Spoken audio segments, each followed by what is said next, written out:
Good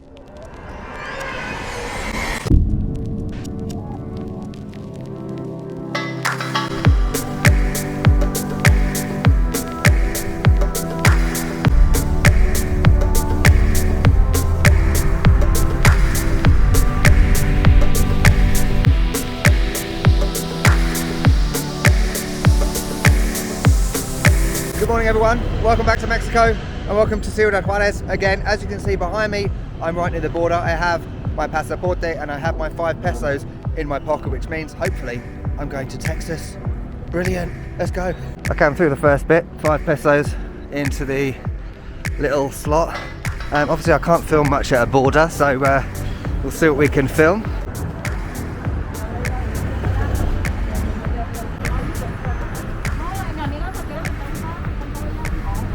Been waiting for about 45 minutes now to get across. There you can see El Paso in the distance. Millions of cars going through and millions of people. Well, probably thousands. Okay, I'm going to say it. There's a stop sign. That wasn't what I was going to say. I was going to say, is this the US?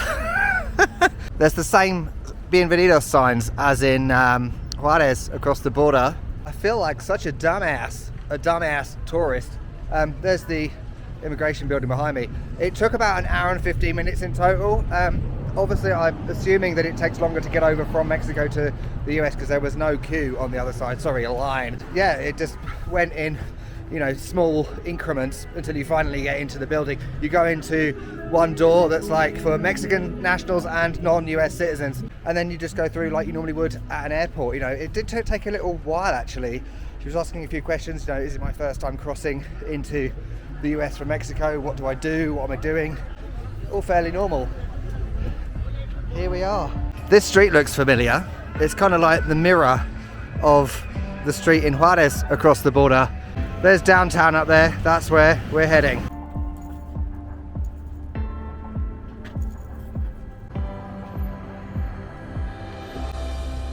How American can you get? That looks, you know, typical American, like a cinema or something with that awning at the front with the lettering up the top. I love the architecture here, as in Juarez.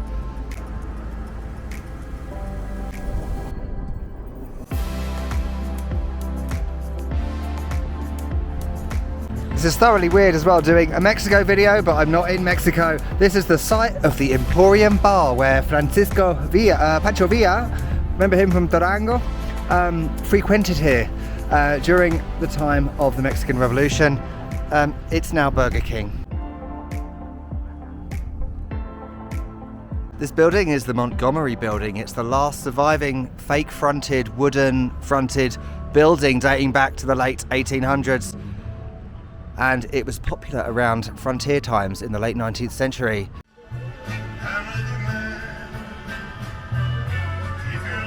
I'm still beyond excited just by being in a different country for the day. This is Hotel Paso del Norte. We might be going in there later, I'm not sure.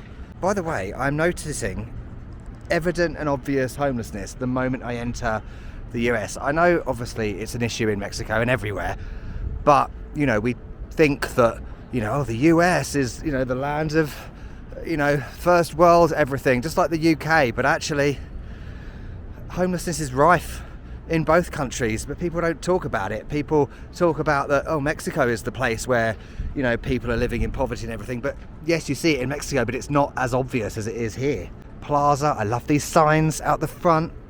There's Starbucks over there, look at that building there. So American. I'm sorry to any Americans, I probably seem like such a dick right now, but I am. Oh fuck, copyrighted music. Wow, look at this. We've got a lovely blue sky day in Texas. Wonderful. I was going to say, even though I said in the last video that a border doesn't necessarily mean immediate change, I have to say, absolutely there is an immediate change. You know, the average street in Juarez compared with the average street in Texas is completely different. Wells Fargo. I'm going to stop doing the American accent right now, I promise. That's a bank, isn't it? It kind of reminds me of being in Dallas. I've been to Dallas a couple of times, you know, with these high-rise buildings. Very much sort of open, Bank of America, This is San Jacinto Plaza, or should I say San Jacinto. This clock dates back to 1911 and it was restored in 2005. Over here in the middle is this weird alligator monument. I read that back in like 1900s, early 1900s, there were actual alligators here and it was kind of a bit of a tourist attraction. Obviously they're not here now. I hope they're not here now. If you're one of my American subscribers, hello. I hope you find it slightly amusing and also endearing that I'm one of those dumbass British tourists that comes to America and is amazed by everything. Like, wow, it's a building, amazing. But I'm sorry, but that's the kind of day I'm having today. I'm just going to have a walk around and explore and see what I can find and learn about El Paso. You know, British tourists are quite possibly some of the worst people in the world, along with American tourists. We are as bad as each other, right?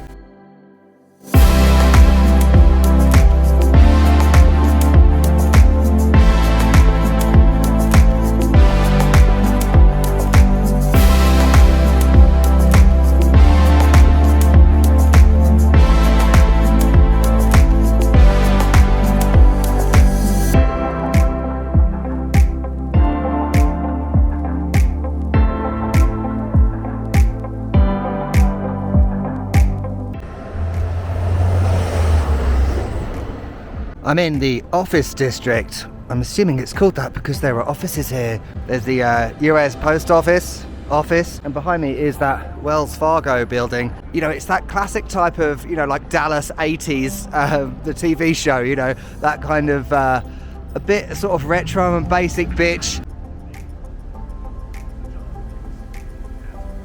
How pretty. I was gonna say, you know when you're in your hometown and you see tourists come along excitedly taking photos of random buildings like banks and trash cans and fire hydrants and you think, what the fuck are they doing? Well, today that's me. Tramspam. I read about these streetcars in El Paso, but it's the first one I've seen. It says out of service on the front. Oh, maybe I should follow the tram lines at some point to check them out. I love trams, they're awesome. And I think behind me is the Southwest University Park. I think it's like a baseball stadium, I guess. Oh yes, I remember now. The Chihuahuas. The El Paso baseball team. It cracks me up how it's got chihuahuas. I'm in Las Plazas, the arts district. I don't know what is arty about it. I haven't seen anything art related yet, but we'll see. I wanted to say, after years of doing videos in Mexico, right, and hearing mainstream media, US and everything about relationships between white Americans and Mexicans, Mexican Americans, I would be curious to know, you know, what is the actual real reality feeling? Is there animosity between the two? Do people honestly think that Mexicans are coming to America to steal Americans' jobs? You know, obviously there was a shooting here, I think it was 3 years ago, in a Walmart, like over the other side of the city. 23 people died, I think. A guy was targeting Mexicans, but he actually ended up killing people of other nationalities. Look at this, we found some art outside the El Paso Museum of History. Look at that beautiful tram. El Paso Juarez, with the American flag and the Mexican flag intertwined. I've gone for a little walk out of town. I'm down Arizona. It's all very tranquil, beautiful. St. Patrick Cathedral. It's Patrick again. Do you remember the last video? There was Patrick daubed everywhere in graffiti. This church, is it a cathedral or church? Dates back to 1915. Everything is quite old here. It always dates back to like the early 1900s, which is cool. Look at the St. Patrick up there, like a mosaic pattern, I believe. I think it's a mosaic. She's going in. Let's see if we can go in as well. Yes, we can.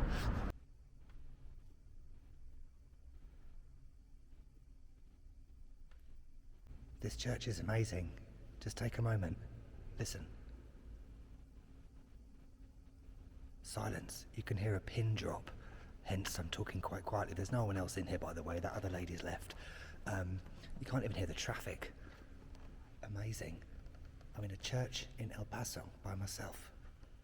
Look at the stained glass behind me. And you've got this amazing organ up there. absolutely stunning.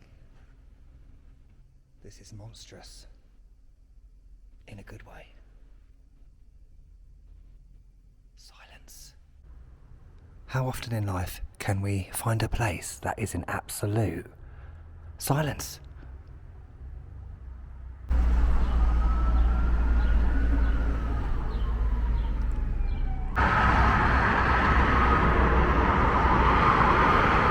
Just been to Bank of America, and this is surreal, isn't it? US dollars. Dólares. Sorry, it's just weird having Mexican pesos for so long, and now I have dollars. I'm gonna go to that place, Coffee Box. I just walked past it. It's like you get places like that in London, like shipping container coffee shops.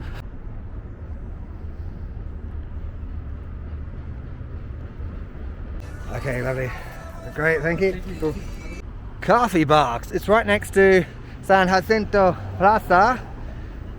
Yeah, it feels like I'm in London. There's a place in Shoreditch, London Box Park, if I remember rightly. It's bigger, but you know, this is cool. Iced coffee, mocha helado. That place was nice. It was quite quaint and quite quiet. Lots of pictures on the wall, things like that. I feel like I'm developing an addiction to iced coffee. In fact, I already had an addiction. I feel like I've been doing crack. My eyes are on stalks. It's my second one of the day. Brilliant. It really is quite lovely. I'm having a nice day in the sun. And I'm noticing that, well, I saw on the map as well, that El Paso is significantly smaller than Juarez. You know, Juarez is this sprawling metropolis almost. And El Paso is quite small in comparison.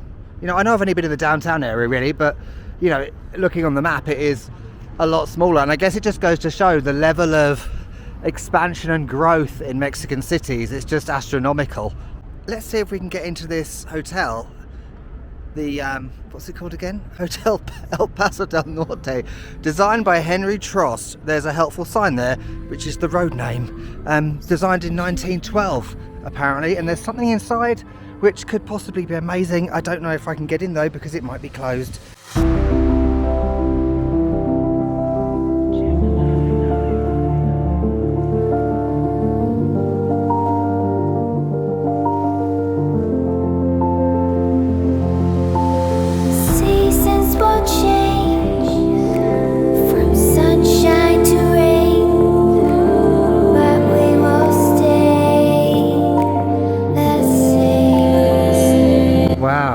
This is special, isn't it? I am in awe. We've got a piano there. And this is the Dome Bar, so it's about 2 o'clock now. It doesn't open till 5, but up the top here is a Tiffany Dome. Many famous people have stayed here. Eleanor Roosevelt and Amelia Earhart, who was the first female to fly solo across the Atlantic. I didn't read that. I remember it from an episode of Star Trek Voyager. Look at these walls and the ceiling and the detail and the chandeliers. But that dome is just unbelievable. It reminds me of the Titanic, you know. That sank in 1912, didn't it? So, you know, it's kind of a similar era. That was amazing. And I still have my iced coffee. Yeah, it really makes a change for me to go to places that are like luxury, because I'm about as luxury as a hooker. That piano, beautiful, so grand and elegant, and it really reminded me, as I said, of like, you know, an old cruise ship grand ballroom or grand staircase or something from that era. You can just imagine, you know, Amelia Earhart going in there after successfully being the first female to cross the Atlantic solo. Who do you think you are? Alan Lemon, the first black man to fly solo across the Atlantic? Someone did tell me that there's nothing to do in downtown El Paso. Well, I've found things to do and I'm loving it. So it just goes to show, don't listen to people, because sometimes they're idiots. And I love the drone shots that I'm showing you now, because it kind of reminds me of Dallas, you know, the TV show. Did I mention that earlier? I used to love that. J.R. Ewing, Bobby Ewing, Sue Ellen, you know, with all those shots in the intro of, you know, the skyscrapers in Dallas. This is a beautiful building. Kress, whatever that is. It's, you know, it's a bit like in Juarez, like I mentioned about Avenida Insurgentes, with, you know, all this sort of retro Art Deco style architecture, like dating back to, I really should check when. I love those signs that sort of go up the building. Samuel Henry Kress. Okay, Kress, he owned a department store chain. Look at the size of that in the early 1900s. Like, I'm guessing, is it like jewelry and stuff? I don't know. Now this is my type of building. De Soto Hotel. Clearly it's seen better days, but once again it's got that awesome sign up there. You know, a lot of these buildings, well, not so much here, but in Juarez, they're kind of like that, you know, all burnt out and abandoned. That's what I love about these American cities. Like, everything is skyscrapers and Liberty Plaza. I don't think there's one here. But that building, not that I've been there, kind of reminds me of like what you would see in Friends, like, you know, the New York loft building and stuff like that with the, with the staircase up the side there. Look, the sun is peeking from behind the building. Look at that shot. Brilliant. Where am I going? There's downtown historical area up there. Let's head down this way. There are some other things I could have included in this video. There's a Berkeley cocktail bar, but it's not open until 5 o'clock, I think. Oh, there's some nice street art over there behind that SUV or whatever it's called. And a cemetery, that's right, where there's a guy who was a famous gunfighter. He killed his first human at 15. John Wesley someone. I can't remember his name. I'll put it on the screen. Okay, while I'm outside this jewelry store, I'm leaning up against this lamppost, and it's time for the final thought of this video before we check out the streetcars. Imagine for a second that I'm a sexy YouTube couple from America who goes to Mexico and says, "Is Mexico safe?" Whoa, let's talk about the controversial thing that everyone wants to say that no one ever mentions. Is the USA safe? Shocking, right? You know, there is this thing as a white Westerner English speaker where we have something intrinsically within us, like systemic toxicity, I thought of earlier, where we automatically think that anywhere that is not English speaking, that has people of a darker skin tone, is the most dangerous place on the planet, and where we're from is like some sort of safe haven.